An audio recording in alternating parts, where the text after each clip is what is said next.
that as evidence to dispute scientists.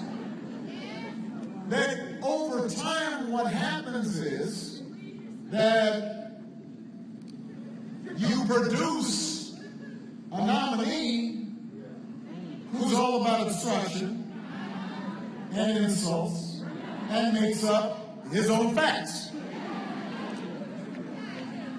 Now, I don't think that's how the majority of Republicans think, but this is the habits that you get into that create this kind of nominee. And now you find a situation in which the guy says stuff that nobody would find tolerable if they were applying for a job at 7-Eleven.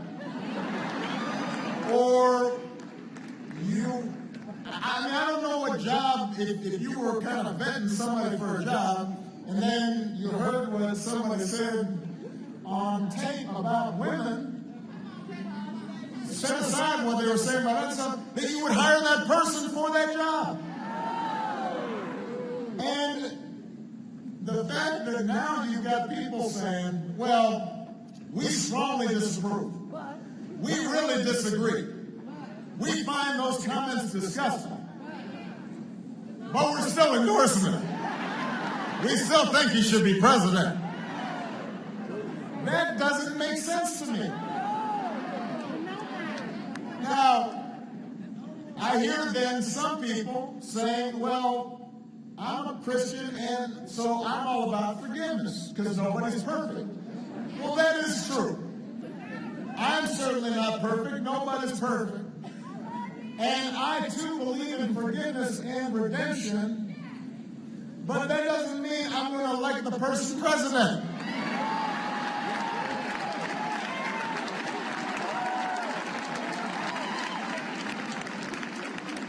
You know, if somebody does something terrible or shows themselves to be unqualified for office, I can forgive them, I suppose, if they're sincere about it, but I don't want to necessarily leave the country, right? So you can't have it both ways here. You can't repeatedly denounce what is said by someone and then say, but I'm still going to endorse them to be the most powerful person on the planet and to put them in charge. So I just want to make that point because there are still a number of Republican elected officials, some of whom I know and I'm sure are embarrassed and say, wow, that was a really terrible thing he said, but they can't bring themselves to say, I can't endorse this guy. And by the way, why did it take so long for someone to finally do walk away? I mean, we saw this coming. He's been saying really bad stuff for a while now. What did you think? He was going to transform himself. I mean, I'm 55, and it's hard for me to change. I know at 70 it's going to be harder. Anyway, I wanted to make that point. Let me get back on script here. So setting aside character issues and what he said, he calls himself the best business guy who ever lived. But we've got a lot of businessmen and women around the country who succeeded without hiding their tax returns. Warren Buffett's a pretty good businessman. He just put out his tax returns. I also don't know a lot of casino operators who managed to lose almost $1 billion in a year. They say the house always wins. I don't know what happened. I don't know folks who use that failure then to avoid paying federal income taxes for our troops and our vets and our roads and our schools. You don't brag about not paying your taxes. You don't say that makes you smart. No, that means you are not a responsible citizen because those taxes are used to make sure that our veterans get the care they need, or our roads get rebuilt, or our students are able to get the support that they need to get an education.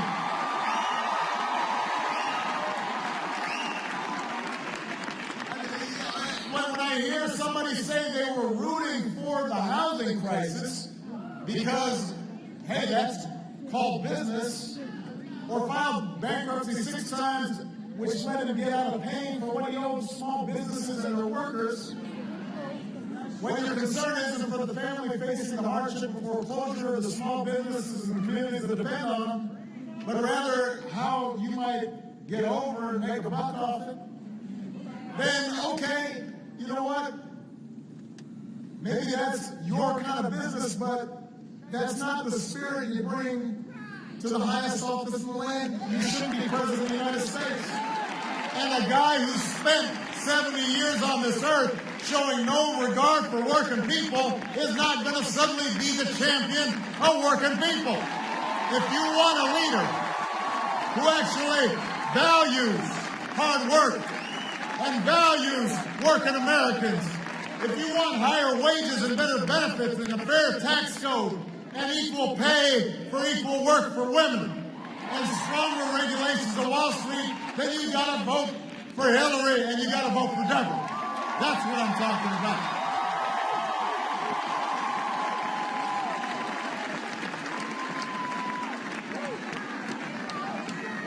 And if you're concerned about who's going to keep you and your family safe in a dangerous world, the choice is even clear.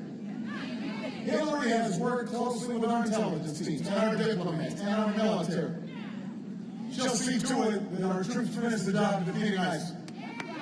And she'll do it without resorting to torture or banning entire religions from our country.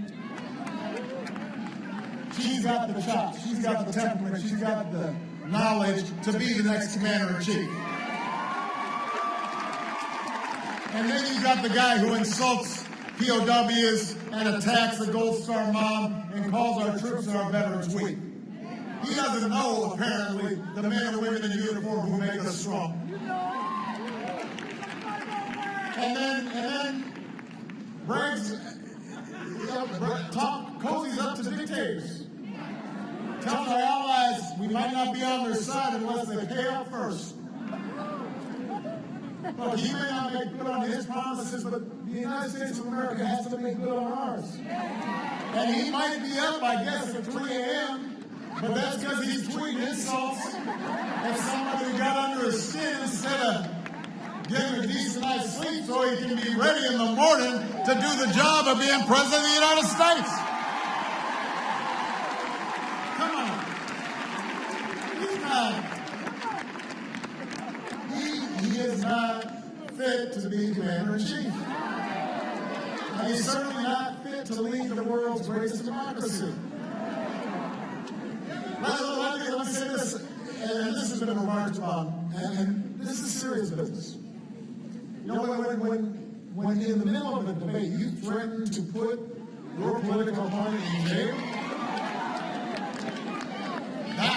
no trial, no indictment, no lawyers, just when you welcome Russian meddling in our electoral process, then you're disregarding not just things like facts or evidence or a free press, but you're chipping away at basic values like tolerance and due process and mutual respect. And our democracy doesn't work that way. There are other nations around the world who operate like that. Their political systems operate like that. And those nations break down. We have stood in contrast and in opposition to those kinds of ideas. And I frankly never thought I'd see the day when we had a major party candidate who would be promoting those kinds of notions. Look, in Greensboro, one thing I've learned these past 8 years is that progress is hard. It is a grind. You got to battle it out. Even when we get victories, like Obamacare, they're never perfect, and then you got to keep on working to make them better. And when you take 2 steps forward,